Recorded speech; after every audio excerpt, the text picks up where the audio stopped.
High hello everyone, welcome to my blog. सगळ्यांना नवीन वर्षाच्या खूप खूप शुभेच्छा. हे वर्ष तुम्हा सगळ्यांना सुख समृद्धी भरभराटीचे जाऊ दे.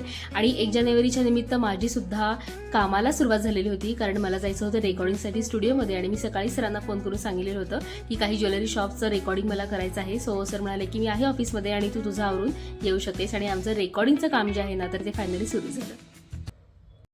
सध्या बाजारात चांदीचे दर खूप वाढले आहेत आणि याची आम्हाला जाणीव आहे, पण तुमच्या सणाचा आनंद कमी होऊ नये. तर रेकॉर्डिंगचं माझं हे काम साधारण 1 तासभर सुरू होतं. मग तिथलं काम आवरून मी विचार केला की आज गुरुवार पण आहे, नवीन वर्षाची सुरुवात पण आहे, स्वामींच्या मंदिरामध्ये जाऊया. मग स्वामींच्या मंदिरामध्ये गेले, तिथं त्यांचा आशीर्वाद घेतला, त्यांना पण शुभेच्छा दिल्या. त्यानंतर औदुंबराचं जे झाड आहे जे मला खूप आवडतं, तर तिथं प्रदक्षिणा मारून मग मला जायचं होतं दांडेकर शॉपीमध्ये, कारण काही सामान मला आईनं सांगितलं होतं ते आणायचं होतं. आणि मेन म्हणजे हळद पावडर जी आहे तर ती मला बहिणीला पाठवायची होती.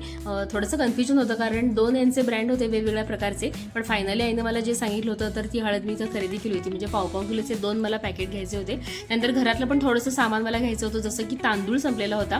आणि कन्फ्युजन असतं की आपल्याला तांदूळ पण चांगला पाहिजे, तो वासाचा पण पाहिजे आणि फार फटफडीत पण नको, पण चांगला पण पाहिजे, असं थोडंसं कन्फ्युजन होतं. आणि मग तिथं गेल्यानंतर तिथल्या मला ज्या मॅडम होत्या त्यांनी सांगितलं की जवळपास 50पेक्षा पण जास्त प्रकारचे तांदूळ आमच्याकडे आलेले आहेत. आणि तुम्ही व्हिडिओमध्ये बघू शकता की आंबेमोहर तांदूळ असू दे, इंद्रायणी तांदूळ असू दे, बासमती असू दे, घनसाळ तांदूळ असू दे, त्यासोबत बिर्याणीचे काही प्रकार जे आहेत तांदळाचे तर ते पण आलेले आहेत. पण फायनली मला जे 2 प्रकारचे तांदूळ पाहिजे होते तर ते मी तिथून घेतलेले होते. आणि मी मुद्दाम तुमच्यासाठी हा व्हिडिओ कॅप्चर केलेला होता की जेणेकरून तुम्हालाही समजावं की या शॉपमध्ये भरपूर तांदळाचे प्रकार आहेत.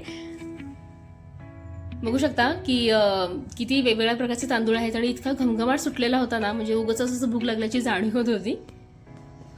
पण मला आता इथे जास्त वेळ काही घालवायला नको, कारण आईची बस होती आणि आईनं मला फोन केला की लवकरात लवकर आवर. मग मी आईकडे गेले, आईचं जे सामान होतं ते मी तिला दिलं.